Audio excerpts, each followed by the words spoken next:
महाराष्ट्रातील नाशिक, जळगाव आणि अहिल्यानगर या 3 जिल्ह्यांमध्ये 165 टँकरद्वारे पाणी पुरवठा करण्याची वेळ आली आहे। एप्रिलमध्येच ही वेळ आल्यानं चिंता बळावली आहे। त्यामध्ये 27 शासकीय टँकर आणि 130 खासगी टँकरचा समावेश आहे।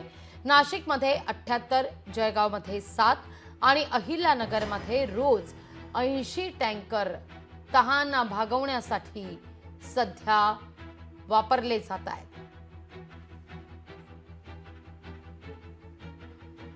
मे महिन्यामध्ये वाढत्या तापमानाच्या पार्श्वभूमीवर बाष्पीभवनानं धरणामध्ये पाणी सातत्यानं आटतंय। त्यामुळे पाणी पुरवठा करणाऱ्या या टँकरची संख्या उत्तर महाराष्ट्रात 500च्या घरात जाऊ शकते अशी भीती व्यक्त होतीये।